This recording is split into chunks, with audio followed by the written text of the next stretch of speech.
Her ex-husband and her kids were also at Coldplay. Yeah, they were all yellow.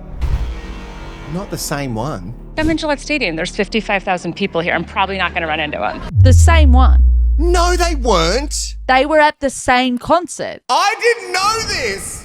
Oh, if you had a mum in the 90s, you grew up in the Church of Oprah, and I feel like I have entered the church once again after an interview that has dropped, and it is long, so it's Oprah to a T, and it's dramatic. Oh, so she does a podcast now, right? She does do a podcast, and this was a full sit-down interview with an audience on YouTube, so it felt very talk show-esque of her, and I liked it. It felt nostalgic to watch it. I don't watch a lot of Oprah stuff anymore, so she might do this all the time. She does do a bunch of these. Yeah. I've seen her with other ones, but obviously if it's not as controversial as this topic, and certainly not up our alley because we have talked about this to death.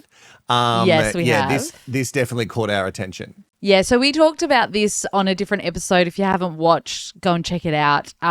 Basically, she sits down with Kristen Cabot. Now, that is a name that you probably think, who's that? Like, why would I care about this name, Kristen Cabot? I don't know. Kristen is famous for being the person who was caught kissing her boss on the kiss cam at the Coldplay concert. So she is famous for something she did not want to be famous for. She didn't ever want to be famous, as far as I know.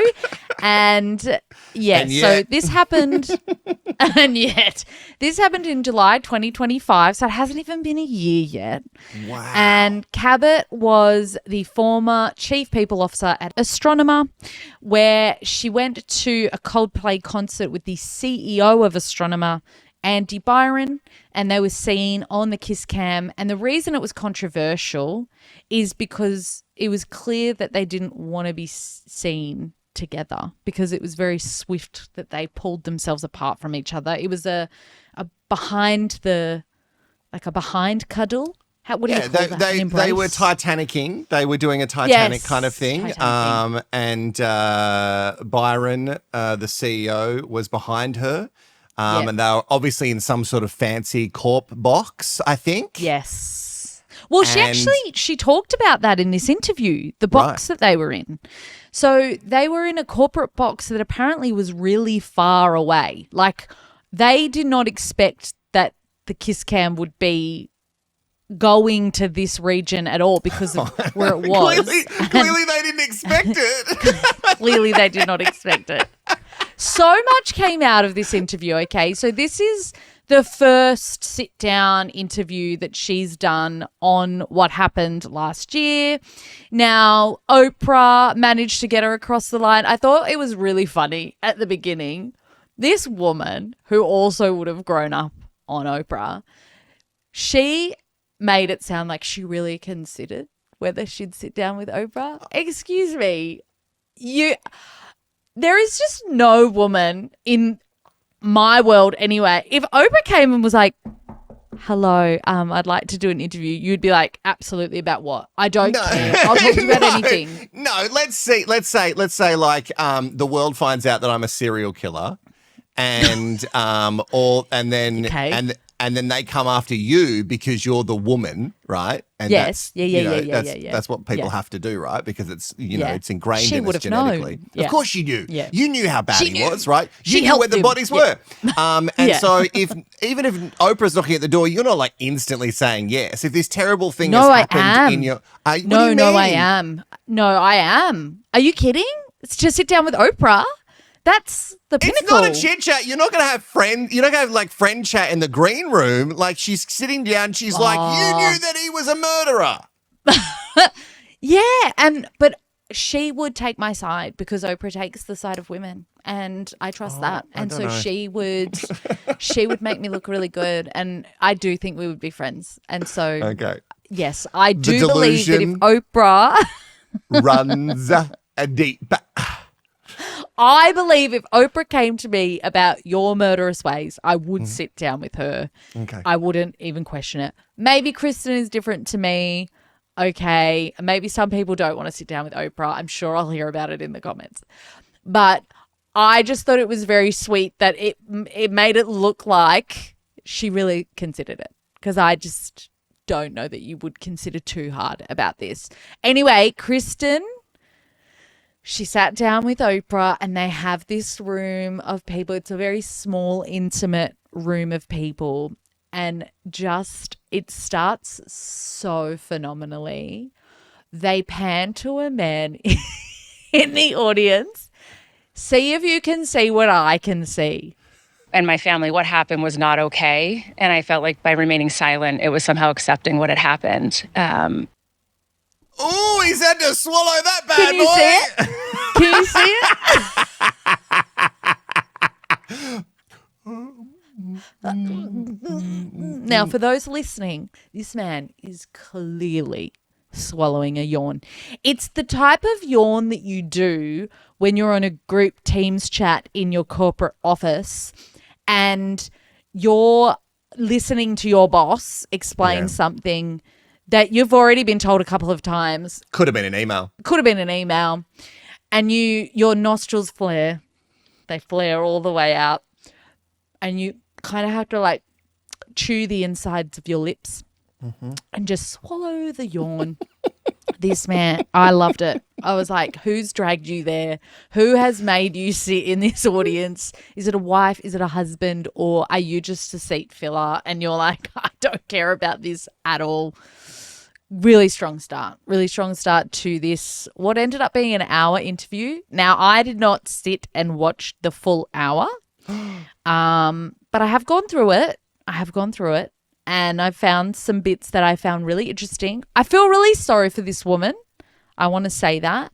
And I know like people are probably like, you're part of the problem. You did podcasts on it. Yeah, absolutely. We are part of the problem. What do you mean we're part of the problem? That's just what this is the job. No. I don't think we're part of the problem. We talked about it. We didn't get on and call her a fucking home wrecker. No, we didn't. I think we were pretty balanced. We're not sending her death threats. No, we're not. Like, I think people can talk about issues and, you know, you can have fun and crack jokes and whatever, but you can't attack people straight out. No. And she was, to your point, getting death threats, which is not okay. The other thing is, you said we can talk about issues. The thing is, it's not an issue. It wasn't great that they were CEO and chief people officer. That's bad. And she admits to that in the interview. She says, hands down, we knew, but we were attracted to each other and we were falling for each other. And so that happens. You can't deny chemistry, you know what I mean? Exactly. Like it just takes over your body and it doesn't matter what age. Like when you feel the fanny flutters and the little peen move, you've got to go Stop for it. Can you not say fanny flutters ever again? That is disgusting. I can't promise. Can't make that promise. Sorry, mate. So she admits that's the only issue, but in a grand scheme of things, these people just were cuddling at Coldplay. Think about the shit that's happening in the world right now. That is not an issue, them doing that. But we like distractions, and this was a really great distraction. And at the time, it was initially, because it was the reaction to them being on the big screen that made everyone go, what is this about? And then it obviously unraveled from there that you find out that because technically both of them married, right? So and we get it. She does get into this in the interview. So a lot of this is kind of wrapped up for you in this interview, which is great because I think people want that. And it was massively watched. So 300 billion times this has been watched, which is wild. Like Oprah says, there's only 8 billion people in the world. So people are sitting there rewatching this thing over and over again, right? And it was funny because you do instantly watch it and you go, oh, that's funny. Because they could have just kept canoodling and no one would have been any the wiser. It wouldn't have been replayed on the Coldplay bloody It wouldn't have been shared Instagram on social. No, and that's it. So she does talk about how, yes, she and her husband had been going through a divorce. Now, it wasn't super. It wasn't like they were at the end of a year separation. They'd been recently separated, but they were amicable, and they were both completely on board with the fact that they were getting divorced and they were separated. My husband and I had decided to separate. We're living apart and planning for a divorce. Andy Byron, my boss at the time, he and I had a very close working relationship. That the chief people officer and the CEO are partners. We work side by side. Okay. So she and her husband both completely separate, right? Here's the wildest thing. Her ex-husband and her kids were also at Coldplay. Not the same one. The same one. No, they weren't. They were at the same concert. In the box? And her husband... No. So, but her husband was there with another person. It was implied that he was also there on a different day. Like, they were completely aware that they were at the same concert with a different person of the opposite sex. And I think the kids must have been there with Dad. No one did. Like, she's just come out and said this. This is oh my God. Look, obviously if she's separated and look, him being married and all that, I'm sure we're going to get to, but she's separated, she's canoodling, she would have been mortified that her kids would be seeing it. You know what I mean? So that's what she said. That's exactly what she said. She said, Right. The reason I pulled apart from him so quickly is because my kids and my ex were also in the audience. I didn't want them to see that. My kids don't need to see that. My ex-husband doesn't need to see that. So I pulled away from him, and they were the only people that I was thinking of in that moment. She wasn't thinking of like worldwide dominating the headlines. She was thinking of the fact that she is there and the rest of her family is in the damn audience, just in a different section. Oh God, imagine being her kids. You know what I mean? You just be like, well, fuck, and Mum, that's the thing, like that, Mum. and that also like is such a big part of this story, is that it's the hardest thing for the kids, because the kids are now dealing with little shits at school bringing it up, you know, and they bring up dumb stuff like having red hair. Imagine what it's like to have your mum on the kiss cam at Coldplay. Yeah. They're going to go for you. Of course and obviously it's just like it's so violently hit the zeitgeist. It was just so Violent interrupted. is the right word. It was so like the experience that everyone got from their reaction made everyone just go, fuck, have you seen this? And we don't see it a lot in, you know, popular culture. So to be kids at school while that's happening, like you say, like you've had some things said to you at school about like face like a drop pie. And drop meat pie. Drop meat pie. Okay, let me be specifically. Not a chicken, not a veggie. Or not a cream pie, a meat pie specifically. Okay. Yeah. Because a cream pie, you know, even if you've dropped it, you still think maybe it's a chance. Just to be those kids, that's crazy. That would feel so shitty for you at school. Yeah. And so that's what she said. Like, this is the first thing I'm thinking. My kids are in the audience. My ex is in the audience. Apparently, she'd been texting her kids that day about, you know, how exciting about Coldplay and whatever. Because her kids as well at the time were 14 and 16. They're now 15 and 17. So that's a tough age as it is. And yeah, so that was a very interesting and quite funny thing to come out of it, because you kind of go, oh, okay, the husband was completely on board with all of the ex-husband. They were totally amicable. And apparently in the aftermath of all of this, he's been quite a good rock for her. He's been supportive all through it. So the other thing that came out of this is that day was kind of the first day that these two had touched. Apparently she had a couple of high noons, she kept saying. She had a couple of drinks at midday, gave her a bit of courage, and then what do you know, they touched for the first time. I mean, we started to touch before it was on camera, but that was the first time you all had physically touched each other's Correct. Okay. Other than like a, tap, when you're chatting with someone and you. Okay. How distressing. We have just started touching for the first time. Oh, yeah. And it's gone mega, mega, mega viral.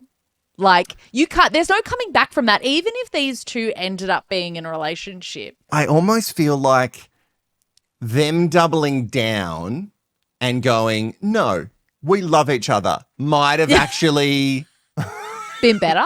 Obviously, they don't love each other because it's like the first time that they've like intimately touched each other. Yes. Well, I don't know. You fall in love pretty fast. So. Whoa. At least I've intimately touched someone before. I know like 2 weeks drunk on a balcony I've said I love you before. But like it's general. There has to be some sort of physical touching. And I've never fallen in love with anyone at work, especially not my boss. Yeah, that is true. That does add another layer, doesn't it? There was a very funny moment where Kristen was asked about the song that was playing, and you can just sort of see in her face that this song haunts her in her dreams. I don't even remember the song. Do you? Yes. What was the song? Yellow. Okay. I used to love Yellow, Gail. Yeah. Oh, Gail's there too. Gail. Oh, Gail's always there, isn't she? A little sidekick. I love it. I used to love Yellow too, Gail. I love it. It's just, you just see it in her face like, fuck, I could never listen to that song again. And what a song to be haunted by. You know, like Yeah. it's such a haunting song to begin with. Already Yeah. haunting. Yeah. Funny, the Yellow was the song, I don't know, this could be universal, hit me up in the comments, but when you have a baby, I feel like there's always a song that you sort of just put on because it's quiet and calm, or it's just like a good level to help rock a baby, or it makes you feel calm. And for my first baby, it was Yellow. And so whenever I hear Yellow, I just think of those moments, and I quite like hearing it because it makes me think of the moments where I would be rocking my baby to sleep. It's very different for Kristen Cabot, obviously. Also, I wondered where you were going with that because I was like, is it because she came out yellow with all the gunk on her? No. Like what? No, What? no, I don't even know why, because it's not like it was a popular song at the time. It must have just come on shuffle while I was rocking her once, and then I just decided to keep doing that one. And then for my second baby, you'll love this, it was Somewhere Only We Know. Oh, that's our song. How That's dare our Goldie song. try and steal I that know. from us? That's disgusting. I know. My goodness. So she remembers the song, and it was the first touching moment. But the thing that really stuck out from the interview is, well, there's a couple of things. The guy yawning for me, I'll never get over that. But there's a couple of things. So one was that it was women who were attacking her more than men. The women were so mad at Kristen for this supposed affair and using her power in the workplace as a way to get in Andy Byron's pants or whatever.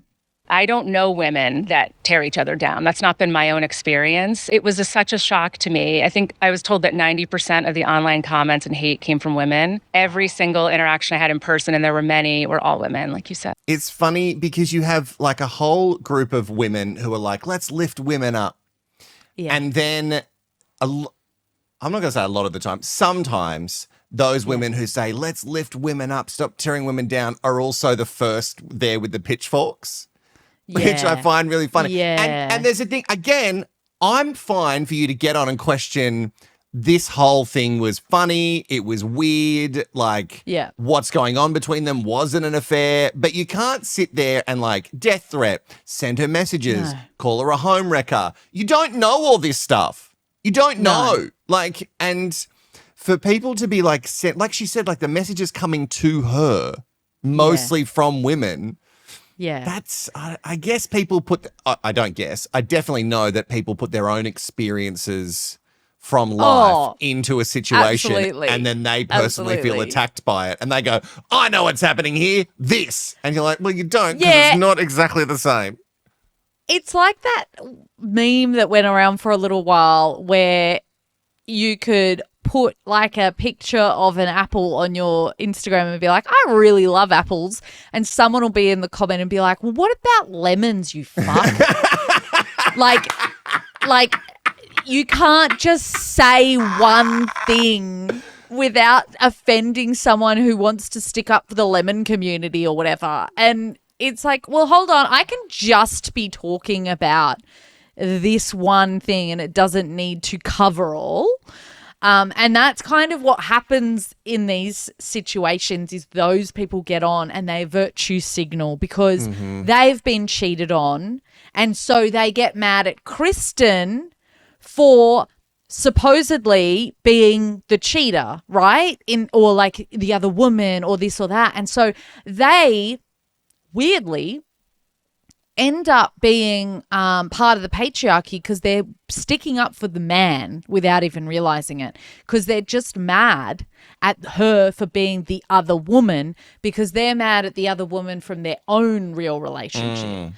But it's like you should be mad at your husband more than the other woman, because the other woman, sure, she may have known that your husband was married to you, but at the end of the day, your husband had a ring on his finger. He'd signed a dotted line. He comes home to you. You're married to that man. He's the one that you need to come down on. Like, stop giving men a pass for being the cheaters because you just want to be mad at the woman. That's how it felt anyway for this situation a lot of the time.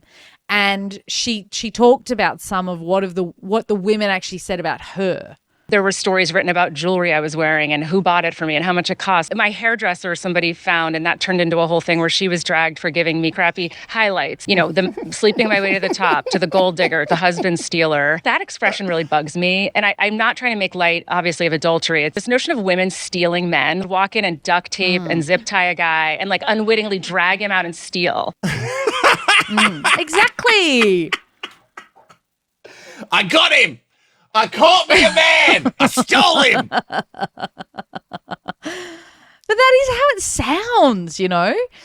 So I'm sure that we all want to know whether or not Andy Byron and Kristen Cabot, I keep going to call her Cabot. Yeah, it could be Cabot. You know what I mean? Because some people have... Yeah, some people have like a fancier or a basic sounding name, but you know, over the years it has been said a fancy way, like a bouquet bucket. You know, so yes. Maybe she is Cabot in some places. You don't emphasize the T, but maybe she's just regular down to earth chick, and she's like, "Nah, I'm Kristen Cabot." I'm Kristen Cabot. And I am not with Andy Byron, and that is the huge one that's come out of this. Do you still talk to Andy Byron, your former boss? No, I ended communication with Andy in mid-fall. There was a big miss on honesty and integrity. He wasn't the person he represented himself to be. What I'm hearing is that he really wasn't separated. Is that what you're trying to say? I want to be really careful. A lot of what was represented to me was not true. That he had told you, when you told him you were separated, he had said to you he's going through the same unequivocally. thing. I don't know. Her face? I don't know. Like...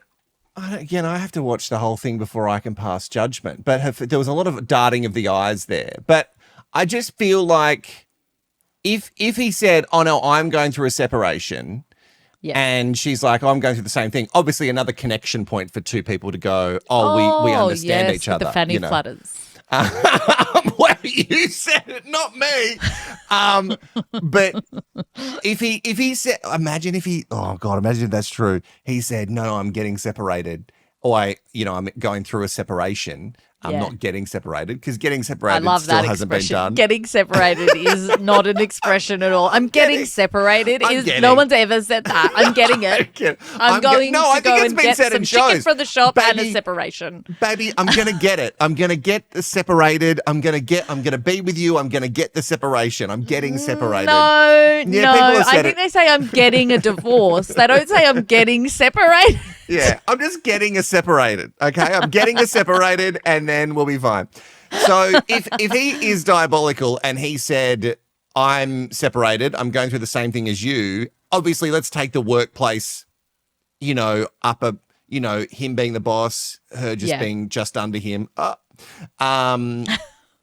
take that aside, it's in her head, if we believe everything she's saying, and again, who knows, if we just believe what she's saying, she is in this situation where she's connected with this guy. There's obviously been this rapport. She's separated. Her ex is moving on. He says that he's separated. And now she's like, this is great. We're having this beautiful concert. Yeah. Fucking Yellow's playing. Let's have a canoodle. So for that, I can't diss her for, because if someone said that to me, oh, no, I'm separated, and I'd be like, well, I'm separated and I've got the fucking hots for you, it would be on for me. She was very careful, obviously you heard that, with how she said it, because she didn't want to speak on his behalf in the way that everyone had spoken on her behalf. But, like, she said without saying, right, that he lied. Unequivocally. She said unequivocally, that's but absolutely she said unequivocally, he said he was separated. Not that he actually is. Not that he actually is. And so she's, without saying it, she's said it. She said there was a lack of trust and integrity. You've said all you need to say, sis. Yeah, right. So there was another interesting bit after that where they talked about Gwyneth Paltrow. Do you remember Gwyneth did an ad for Astronomer? And it was like very poke the bear kind of an ad. So apparently Oprah called Gwyneth, got on the bell, because she just got her in her iPhone, obviously.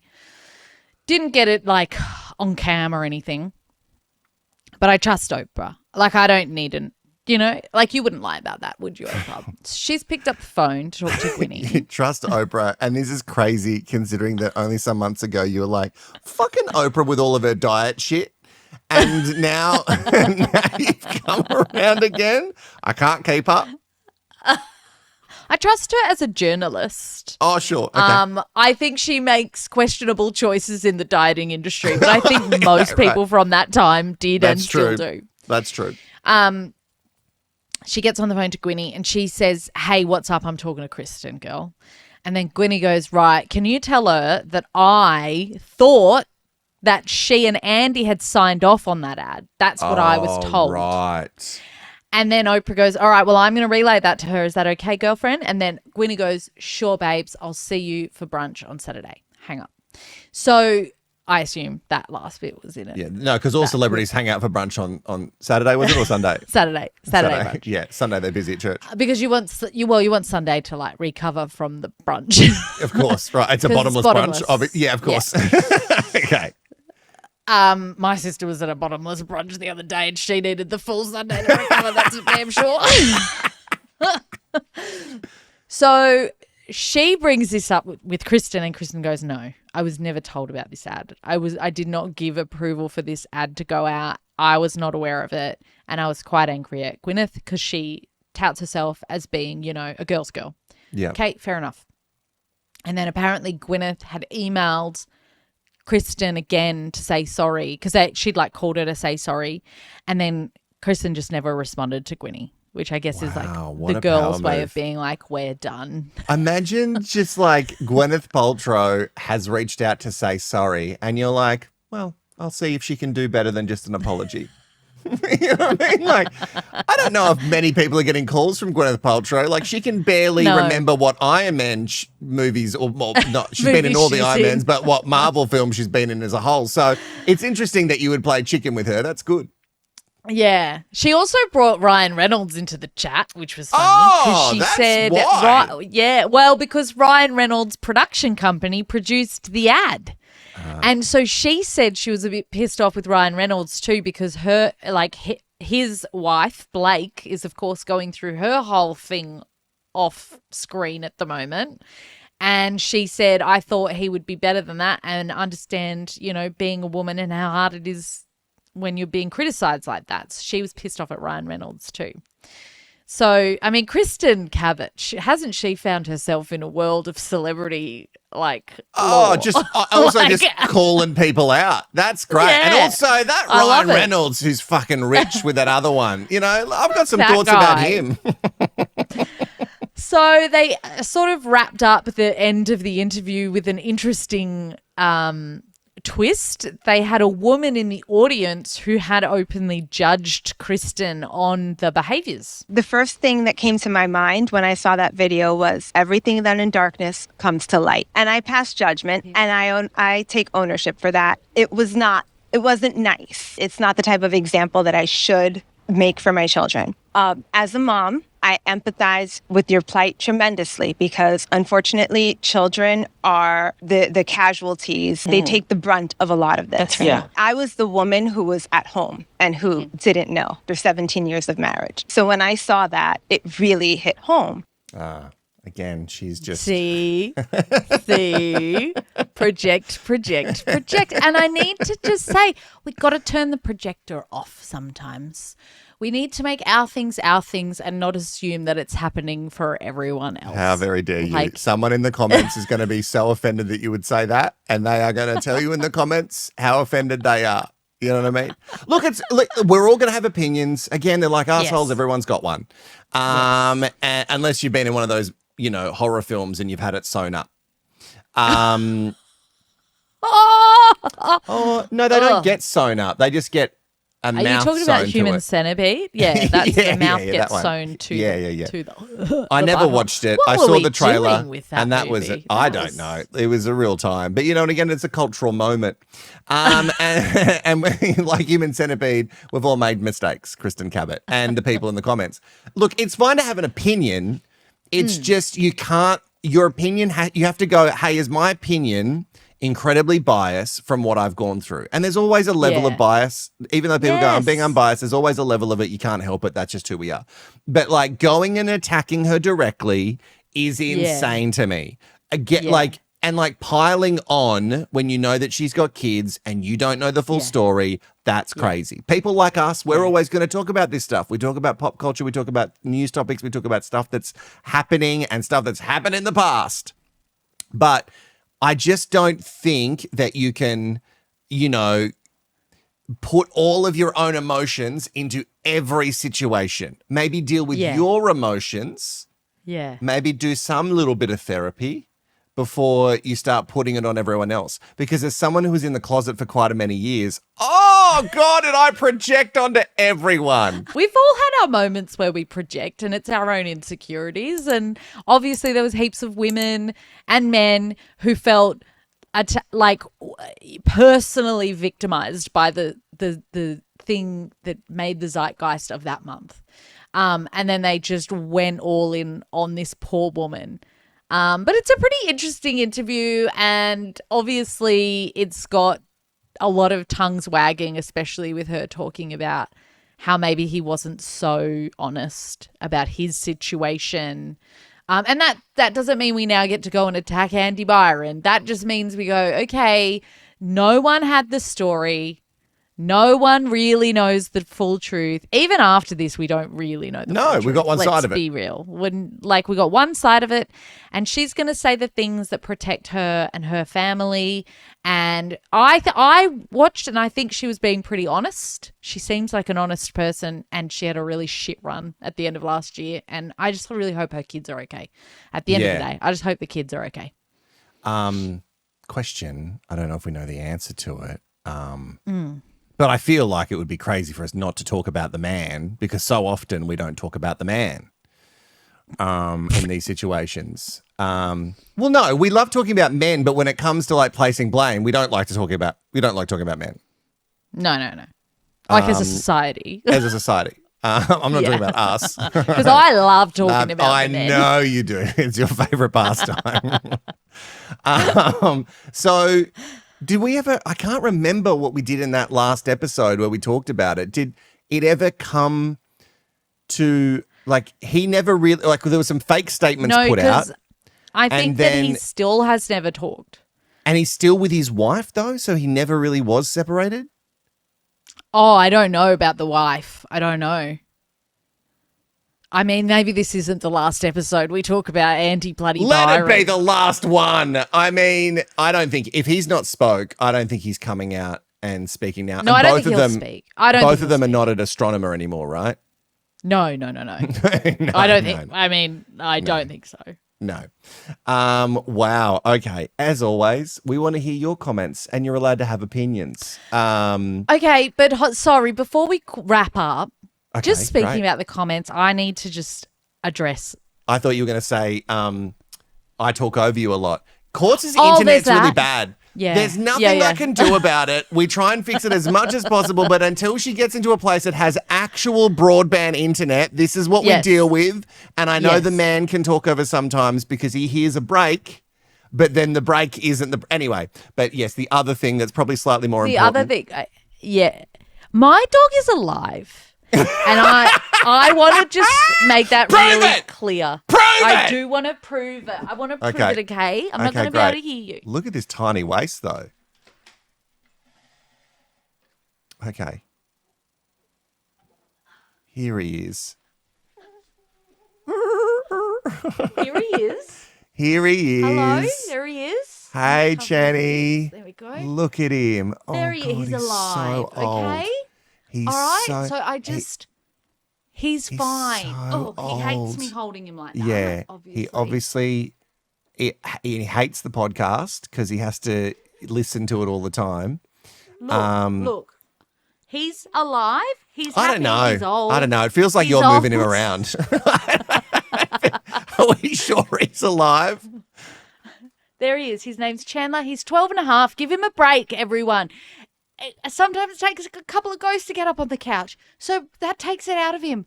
And then he has to sit there and have long, long sleep. I'm with the conspiracy theorists. I think Channy died years ago and you've replaced him with an animatronic. Okay? I think that's what you've done because you refuse to admit to yourself that your dog could ever die. And I was so offended, actually, when someone said the dog's dead in the background. I got on, I was like, hey! I was like, hey, he's just tired. He's very old. Let him have a sleep. So many comments. And I was like, I'm going to go and see what they're talking about because I hadn't watched the episode and I zoomed in and I was like, okay, I do get it, but I don't just have a dead dog on my couch at all times. I need everyone to know that about me. He's alive. He's an old man and he's just getting on. Yeah.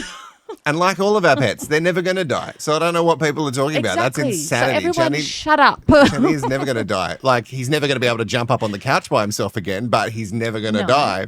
No. Make sure you like and subscribe. All of your thoughts and feelings, they are appreciated. And as always, we keep them as measured as we possibly can in the comments below. And there is plenty